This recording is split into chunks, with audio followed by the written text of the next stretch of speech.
16 December Awami লীগের হতে যাচ্ছে সবচেয়ে বাংলাদেশের বুকে বড় একটি সমাবেশ। শুধু এটাই না, আওয়ামী লীগের সাথে আপনার আরো যুক্ত হচ্ছে জাতীয় পার্টি। স্লোগানে স্লোগানে প্রতিবাদ।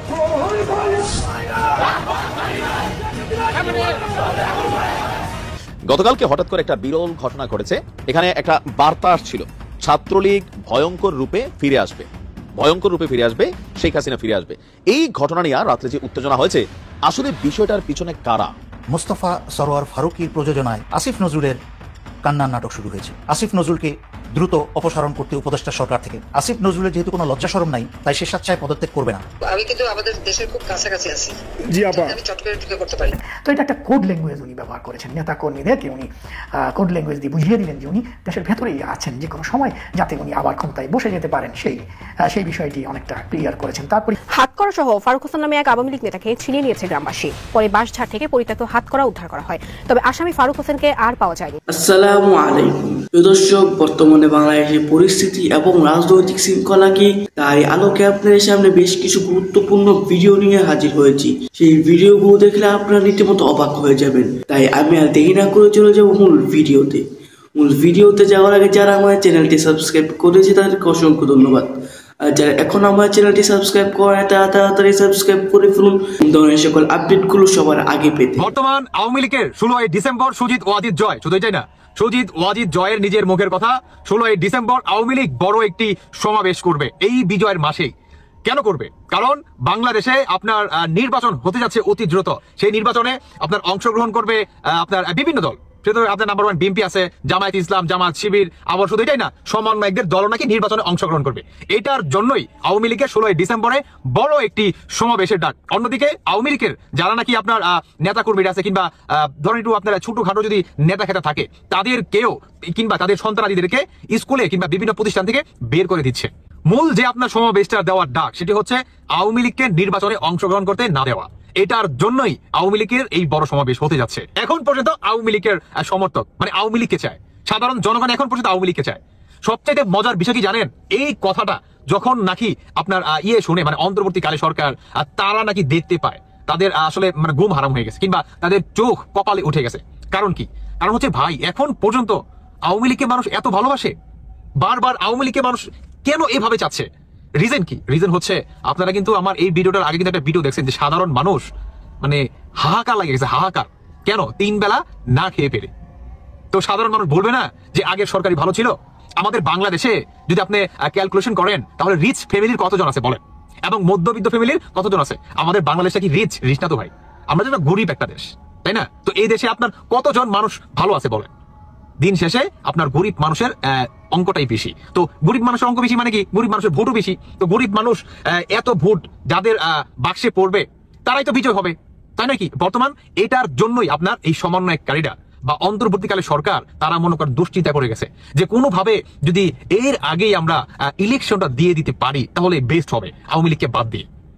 এটার জন্যই তারা এই পরিকল্পনা করতেছে। এবং এই যখন নাকি তারা এই পরিকল্পনা করে, এর মোতাবেক সুজিত ওয়াজিদ জয় তিনি 16 ডিসেম্বরে আপনার বড় একটি সমাবেশের ডাক দিলে। শুধু এটা তো কোনো বাপদাদার প্রপার্টি না রে ভাই, আওয়ামী লীগ তো বাপদাদার প্রপার্টি নয়। আওয়ামী লীগ হচ্ছে সাধারণ জনগণের। তো যেই দলটার পিছনে আপনার 60 থেকে 70% মানুষ এখন বর্তমান 70 থেকে 60% মানুষ নাকি সাপোর্ট করে, বা তারা ভোটের অধিকার সেই অ্যাবিলিটি তাদের এখন পর্যন্ত আছে, সেই দলটাকে আপনারা নির্বাচনে আসতে দিবেন না? তাহলে আপনার কি মনে হয় বাংলাদেশে কি নির্বাচন হবে? বা নির্বাচন যদি আপনারা দেন, মানলাম আওয়ামী লীগকে বাদ দিয়ে আপনার নির্বাচনটা দিলেন, আলটিমেটলি কি দাঁড়াবে? বাংলাদেশে ধরেন এক্সাম্পল 100 জন লোক আছে, এখন এই 100 জন লোকের ভিতরে আপনার ধরেন 60% লোক ভোট দিতে গেল না, থাকে কত পার্সেন্ট? 40% মানুষকে নিয়ে আপনি ইলেকশন করবেন? এটা কি আপনার জাতির সঙ্গে কখনো গ্রহণযোগ্য হবে? হবে না। এতে করে কি হবে? দেশের আরো একটা অরাজকতার সৃষ্টি হবে, আরো হাহাকার নামবে ভাই। দেশটাকে আপনার একটা গৃহ যুদ্ধের দিকে মনে করে ঠেলে নিয়ে যাচ্ছেন। এটা কি আপনার কখনো চিন্তা ভাবনা করছেন বা মাথায় কখনো আনছেন? আনেন নাই। আমি আরেকটা কথা বলি, অনেক বুদ্ধিজীবীরা বলে যে ভাই আপনারা ইউটিউবে জরিপ করেন, ঠিক আছে, কিন্তু আমরা তো জানি যে আপনাদের অডিয়েন্স কারা, সব হচ্ছে আওয়ামী লীগ। আরে ভাই, আমি তো এটাই আসলে মিন করতে চাচ্ছি, তারা যদি আওয়ামী লীগ হয় তারা কি মানুষ না? ইউটিউবে যে জরিপ হয়, এখানে কোনো দুর্নীতি করার অপশন নাই। এখানে আপনি চুল পরিমাণ দুর্নীতি করতে পারবেন না ব্রো। এখানে একদম অথেন্টিক, ক্লিয়ার। শুধু এটাই না, ধরেন তারা ভোট দিল, তাহলে এই ভোটগুলো কি জিন বুথ এসে দিছে? বলেন, আমার প্রশ্ন আপনার কাছে, জিন বুথ কি এসে এই ভোটগুলো দিছে? কারা দিছে? যারা নাকি স্মার্ট পোলাপার, যাদের নাকি এই ইউটিউব সম্পর্কে তারা জ্ঞান রাখে, যাদের নাকি এটা সম্পর্কে আইডিয়া আছে, মোবাইল চালাতে জানে, এবং তাদের কি বলে মানে একটা বোঝার ধারণা আছে যে বর্তমান বাংলাদেশের যে সিচুয়েশন, এই সিচুয়েশনে কোন সরকারকে বাংলাদেশের মানুষ চায়, তারা জেনে বুঝেই এই ভোটগুলা দেয়। বুঝতে পারছেন? তাহলে এই মানুষগুলোকে কি আপনি অস্বীকার করবেন, কিংবা এই মানুষগুলোকে কি আপনি মূর্খ ভাববেন? আমি তো স্মার্ট পোলাপানের কথা বলতেছি। আমি কি বলে গ্রাম অঞ্চলে যে মুরব্বীরা আছে যারা নাকি স্মার্টফোন বলতে বুঝে না, বুঝতে পারছেন, আমি তাদের কথা নাই বললাম। তাদের বক্তব্য নেন যায়, তারা এখন পর্যন্ত আওয়ামী লীগকে চায়। গতকালকে হঠাৎ করে একটা বিরল ঘটনা ঘটেছে। ঘটনাটা হচ্ছে খুলনায় রেল স্টেশনের সম্ভবত কি বলে যে স্টেশনের সামনেই একটা স্ক্রিন ছিল, রানিং লেখাগুলো মুভমেন্ট হয়, আপনারা দেখছেন এটা না, যে এখানে একটা বার্তা আসছিল ছাত্রলীগ ভয়ঙ্কর রূপে ফিরে আসবে। এর পাশাপাশি আরেকটা বার্তা ছিল শেখ হাসিনা ফিরে আসবে। আপনি শব্দগুলো খেয়াল করেন, ছাত্রলীগ ভয়ঙ্কর রূপে ফিরে আসবে, ভয়ঙ্কর রূপে ফিরে আসবে, শেখ হাসিনা ফিরে আসবে। এই ঘটনা নিয়ে রাত্রে যে উত্তেজনা হয়েছে, আসলে বিষয়টার পিছনে কারা একটু গভীরভাবে যদি মনোযোগ দিয়ে দেখতে পানো, ইয়েস এটা আওয়ামী লীগের কাজ অথবা এটা ছাত্রলীগ যুবলীগের কাজ হতেও পারে, কিন্তু আমার কাছে কনসেপ্টের মধ্যে একটু ডিফারেন্ট ফিল আছে। আমরা এখানে যদি গভীরভাবে দেখি, আটককৃত যে ব্যক্তি, ওনার নাম হচ্ছেন আসলাম হোসেন ওরফে অফিস সেন্টু। ডিজিটাল স্ক্রলিং এর বিষয়গুলো তিনি কন্ট্রোল করেন, মানে ওই স্ক্রিনে কি লেখাগুলো চলবে কি চলবে না, এই দায়িত্বটা তার হাতে। তো তিনি কি রাজনৈতিক কোনো ক্যারেক্টার? না, তিনি রাজনৈতিক কোনো ক্যারেক্টার না। এখন ঘটনা প্রেক্ষাপটে দেখা যাচ্ছে যে এই ঘটনায় জড়িত সেন্টুকে যখন আটক করেছে পুলিশ, খুলনার রেলওয়ে পুলিশের ওসি তিনি বলছেন বিষয়টি দেখার পর রেলওয়ে কর্তৃপক্ষ সেটা বন্ধ করেছে, আর আমরা স্থানীয় জনতা রেল স্টেশন কর্তৃপক্ষ এই সেন্টুকে আটক করে আমরা হেফাজতে নিয়েছি। এখন সেন্টুর মতন একজন ব্যক্তির বাংলাদেশের বর্তমান প্রেক্ষাপটে মাথার তার তোর যদি ছিঁড়া না যায়, এই লোকটা দেখা মনে হচ্ছে না সে মাদকাসক্ত, সে কি কাজটা করছে? আমার কিন্তু এখানে দুইটা মতামত আছে। একটা মতামত আছে, আমার ধারণা কেন জানি আর কি, মানে সোজা জিনিস মাঝে মাঝে বাঁকা যায়, যে সেন্টুর চাকরি খাওয়ার জন্য হতে পারে তার কোনো সহকর্মী অথবা সামহাউ ইন্টারেস্টেড পিপল এই লেখাটা দিয়ে দিচ্ছে, যেহেতু তার দায়িত্বে। এখন এই ভিডিও চ্যানেলটা আমার, কিন্তু আমার ভিডিও নিয়ে অনেকেই চুরি করে ছাড়ে না, ইউটিউবে, টিকটকে, আমার কোনো আইডি নাই টিকটকে, এমআই শামীম নামক যে ইয়াটা, এটা আমার না। তো সেখানে আপনারা অনেকে দেখছেন আমার ভিডিওগুলো, তাই না? ধর্ম একদিন, শামীমেরও ধর্ম, যাই হোক। তো ফেসবুক এবং ইউটিউবে যারা আমাদের ভিডিও ছাড়া, আপনি দেখবেন এই যে ট্রাভেল এজেন্সি একটা আছে, দুবাইয়ের ভিসা নিয়ে আমার ভিডিও ছাড়ে পার ভাই, আমার ভিডিওর উপর এরা নাম্বার দিয়ে দিচ্ছে। আপনারা মনে করতেছেন কি যে ভিডিওটা নিশ্চয়ই নাইম ভাই নাম্বার দিচ্ছে, কিন্তু আমি কোনো এই কোম্পানি এজেন্সির দালালি করি না। ওইসব ভুয়া ভিডিও দেখা আমার ভিডিও ঠিক আছে, কিন্তু এখানে নাম্বার দিয়ে বলতেছে নাইম ভাই নাম্বার দিচ্ছে। বুঝতে পারছেন যে চাইলে প্রযুক্তিকে ব্যবহার করে অনেক কিছু করা যায়। তো সেন্টুর যে নমুনা দেখছি, মনে হয়েছে যে এই লোক কোনো মাতাল বা মাদকাসক্ত ক্যারেক্টার না। ঠান্ডা মাথায় একটা পাবলিক স্ক্রিনে ছাত্রলীগ ভয়ঙ্কর রূপে ফিরে আসবে, শেখ হাসিনা ফিরে আসবে, এই কাজটাকে তিনি করছেন? বা এত বড় দুঃসাহস কি এই একটা সাধারণ ক্লার্ক, সাধারণ একজন মানুষ, কিন্তু তার এটা হয়েছে? আমার ধারণা হয় নাই। এর বাইরে ঘটনা কি ঘটতে পারে?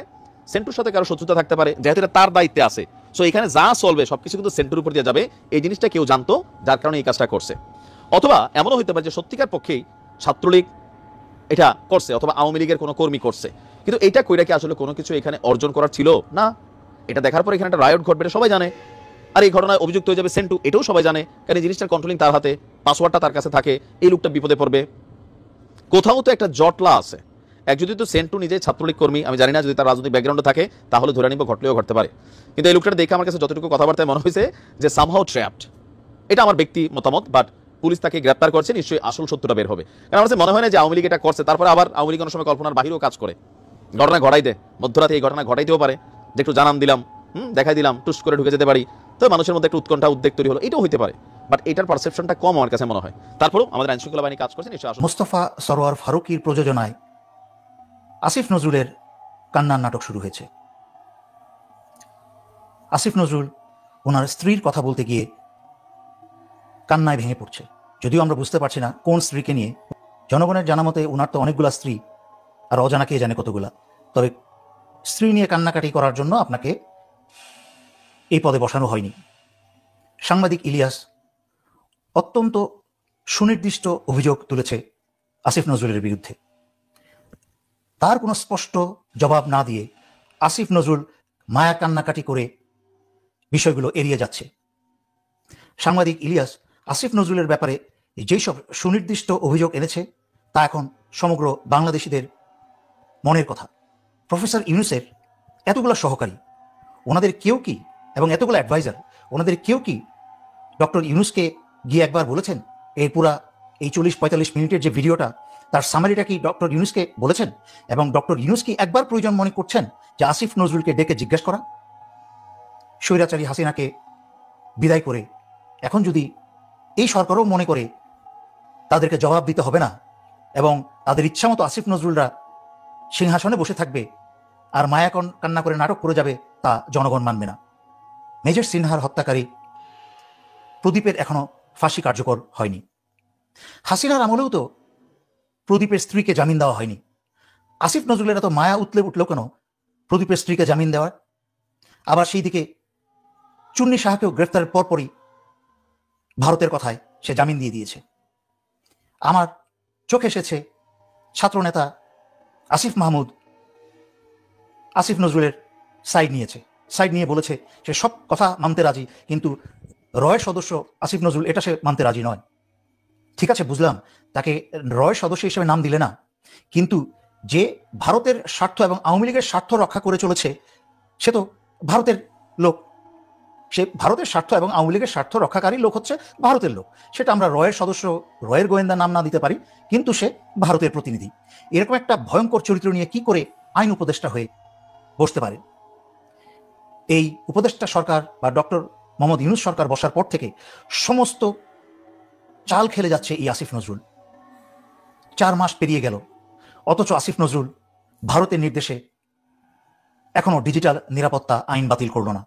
অথচ এই ডিজিটাল নিরাপত্তা আইনে এখন অনেক মানুষ জেলে বন্দী, অনেক মানুষ উকিলের পিছনে অর্থ নষ্ট করছে। তাহলে কি আসিফ নজরুল পরিষ্কারভাবে স্বৈরাচারী শেখ হাসিনার এজেন্ডা বাস্তবায়ন করে চলেছে? আসিফ নজরুলের যেহেতু কোনো লজ্জা শরম নাই, তাই সে স্বেচ্ছায় পদত্যাগ করবে না। তাই আমি ডক্টর মোহাম্মদ ইউনূস সরকারকে অনুরোধ করব জনতার এই দাবি শুনে আসিফ নজরুলকে দ্রুত অপসারণ করতে উপদেষ্টা সরকার থেকে, এবং বিশ্বাসযোগ্য ডক্টর তুহিন মালিকের মতো দেশপ্রেমিক, ইমানদার এবং জ্ঞানী, যার প্র্যাকটিসিং নলেজ আছে আইনের, সেই রকম ব্যক্তিকে এখানে বসানো হোক। আদারওয়াইজ দেশের স্বার্থ কিন্তু রক্ষা হবে না, জনগণের স্বার্থ রক্ষা হবে না। যদি আসিফ নজরুলকে দ্রুত সরানো না হয়, তাহলে আমি আগেই বলে দিচ্ছি, প্রয়োজনে বারবার রেমিটেন্স যোদ্ধারা জেগে উঠুক আরেকবার। নির্বাচন ইস্যুতে বিএনপির সঙ্গে ছাত্র সমন্বয়ক এবং সরকারের সঙ্গে যে একটা গভীর দূরত্ব সৃষ্টি হয়েছে, এটি আর লুকোচুরি করার কিছু নেই, এটা এখন ওপেন সিক্রেট। একই সঙ্গে রাজনৈতিক দলগুলো সম্পর্কে আমাদের তথ্য এবং সম্প্রচার উপদেষ্টা যে ঘোরতর আপত্তিকর মন্তব্য করেছেন, সেইখান থেকে নতুন করে দ্বন্দ্বটা আরও বেশি জোরালো হচ্ছে। কিন্তু আমি এই মুহূর্তে যে বিষয়টি বলতে চাই, ইতিহাস বিকৃতির অভিযোগে বিএনপির যে একটা ভয়ঙ্কর গর্জন, সেটি আমাদের জন্য খুবই সিগনিফিকেন্ট, রাজনীতির জন্য খুবই তাৎপর্যপূর্ণ এবং বিশ্লেষণাত্মক। বিএনপি মহাসচিব মির্জা ফখরুল ইসলাম আলমগীর গত শুক্রবার শহীদ বুদ্ধিজীবী দিবসে যে গর্জন ছেড়েছেন বিএনপির পক্ষ থেকে, আমরা কি সেটি খুব খেয়াল করে শুনেছি? তিনি বলছেন, অনেকেই এখন ৭১কে একটু পেছনে রাখার চেষ্টা করছে, এটা ইতিহাস বিকৃতির আর এক প্রচেষ্টা। এভাবে তারা ষড়যন্ত্রের মাধ্যমে দেশের মূল ইতিহাস থেকে জাতিকে দূরে সরিয়ে রাখতে চায়। আমাদের এই সেন্টেন্সটির, এই যে ষড়যন্ত্রের মাধ্যমে, এই শব্দটির দিকে একটু জোর দেওয়া প্রয়োজন নিশ্চয়ই। তিনি বলছেন, আমাদের মূল ইতিহাস, এই স্বাধীন বাংলাদেশ আর ২০২৪ সালের গণ অভ্যুত্থানকে কেউ যেন খাটো না করে, ইতিহাস বিকৃতি যেন না ঘটে। গত ১৫ বছর ধরে ইতিহাসকে বিকৃতি করা হয়েছে, ঠিক তেমনি এখন যাতে ইতিহাস বিকৃতি না হয় সেজন্য সবাইকে সজাগ থাকতে হবে। খুবই গভীর মর্মার্থক কিছু কথা বলেছেন মির্জা ফখরুল ইসলাম আলমগীর, যেটি স্বাধীন বাংলাদেশের প্রতিটি ক্ষেত্রেই খুবই তাৎপর্যপূর্ণ। আমি ব্যক্তিগতভাবে অপেক্ষায় ছিলাম যখন এই সরকারের বিভিন্ন কর্মকাণ্ডে, ছাত্র সমন্বয়কদের বিভিন্ন কর্মকাণ্ডের মধ্য দিয়ে ৭১-এর চেতনাকে খাটো করা হচ্ছে নাকি ২৪-এর চেতনাকে বড় করে তোলা হচ্ছে, এরকম যেমন নানান ধরনের প্রশ্ন, মৌলবাদী বিশেষ বিশেষ কোনো কোনো শক্তির জায়গা থেকে একটা আস্ফালন, সেই জায়গা থেকে আমি ব্যক্তিগতভাবে অপেক্ষায় ছিলাম এক্ষেত্রে বিএনপির অবস্থানটি কি সেটি জানার জন্য। কেন তারা স্পষ্ট করছে না? আমরা স্পষ্ট হয়েছে বিএনপির অবস্থান সম্পর্কে। এবং মির্জা ফখরুল ইসলাম আলমগীর যে কথাগুলো বলেছেন, এটি নিশ্চয়ই শুধু বলার জন্য বলা নয়, স্রেফ হুঙ্কার ছেড়েছেন তিনি। এবং এটাই বাস্তবতা। এদেশে ৭১-এর চেতনাকে ছোট করে, ৭১-এর চেতনাকে পেছনে ফেলে কখনোই এই বাংলাদেশ, এই বাঙালি জাতি সামনের দিকে এগিয়ে যেতে পারে না। এবং মির্জা ফখরুল ইসলাম আলমগীর আরও বেশ কয়েকটি মন্তব্য করেছেন এই একই অনুষ্ঠানে। তিনি বলছেন যে মেধাবী মানুষগুলোকে সরিয়ে দিয়ে একনায়কতন্ত্রের ক্ষমতা টিকিয়ে রাখতে চেষ্টায় থাকে স্বৈরাচাররা। ৭১ সালে সেটি করেছে পাকিস্তান। খুবই কৌশলে এই শব্দগুলো বলেছেন। এবং তিনি বলেছেন রাজনীতি করতে গেলে মেধাবী হতে হয়। তিনি কাদেরকে উদ্দেশ্য করে কথাগুলো বলেছেন সেটিও আমরা বুঝতে পারি। তার দলীয় নেতাকর্মী ছাড়া আর কাদেরকে মিন করে দিয়ে কথাগুলো বলছেন? যাদেরকে মিন করে কথাগুলো বলা হচ্ছে তারা কি বুঝতে পারছেন স্বাধীনতা বিরোধী একটি রাজনৈতিক দলের সঙ্গে বিএনপির যে সখ্যতা ছিল তা নিয়ে বিএনপির মধ্যেও তাদের অভ্যন্তরীণ যে রাজনীতি দুটি ধারায় বিভক্ত ছিল। তারা সেই দলকে মেনে নিতে পারছিল না, অনেকে আবার তাদেরকে নিয়ে সাবলীলভাবে চলার কথা বলছিল। কিন্তু শেষমেশ আমরা দেখলাম তাদের থেকেও বিএনপি দূরে সরে গেল। বিএনপি উপলব্ধি করেছে আর যাই হোক স্বাধীনতা বিরোধী কোনো শক্তির আস্ফালন এদেশের মানুষ মেনে নিতে চায় না। দিন শেষে ৭১ই জয়ী হবে, সে কথা বিএনপিও খুব ভালোভাবে উপলব্ধি করতে পেরেছে। আওয়ামী লীগ ৭১কে নিয়ে চেতনার ব্যবসা করেছে, কথা সত্য, কোনো ভুল নেই। আওয়ামী লীগের সময় ৭১-এর চেতনা অনেক উপরে তুলে ধরা হয়েছে ঠিকই, কিন্তু সেটিকে পুঁজি করা হয়েছে তাদের নিজ স্বার্থে, হীন স্বার্থে। সেটি যেমন মানুষ গ্রহণ করতে পারেনি, ঠিক একইভাবে ৭১কে খাটো করবেন, ৭১কে অস্বীকার করবেন, কথায় কথায় ৭১-এর উপরে ২৪-এর চেতনাকে স্থান দিবেন, এটি মানুষ মেনে নিতে পারে না। ২৪-এর চেতনার অবশ্যই প্রয়োজন ছিল। ২৪-এর গণভ্যুত্থান একটি অনিবার্য পরিণতি, কিন্তু তাই বলে সেটি ৭১কে ছাপিয়ে যেতে পারে না। বারবার এই কথা বলতে চাচ্ছি আমরা। অথচ যারা আবার ২৪কে নিয়ে ব্যবসা করতে চাইছেন তারা বারবার এই কথা ভুলে যাচ্ছেন। এটি সম্ভব না, কোনো অবস্থাতেই সম্ভব না ২৪-এর উপরে ৭১কে স্থান দেওয়া। মির্জা ফখরুল ইসলাম আলমগীর আবারও সেই অনুষ্ঠানে আমাদের তথ্য এবং সম্প্রচার উপদেষ্টা যেই কথাগুলো বলেছেন রাজনৈতিক দলগুলো সম্পর্কে, যে তারা সরকারকে, অন্তর্বর্তী সরকারকে ব্যর্থ করে দিতে চায়, আবারও তার তীব্র প্রতিবাদ জানিয়েছেন। এবং তিনি বলছেন যে নাহিদ ইসলামের বক্তব্য কেন্দ্র করে যে এটা অত্যন্ত ঘোরতর অভিযোগ। আমি মনে করি যে এই ধরনের উক্তি তার প্রত্যাহার করা উচিত।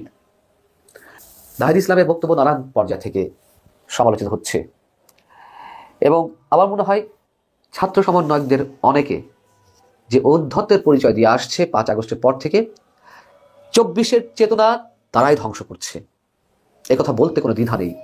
৭১-এর চেতনাকে দিয়ে ব্যবসা করতে গিয়ে আওয়ামী লীগ যেমন ৭১-এর অনেক কিছুকে প্রশ্নবিদ্ধ করেছে।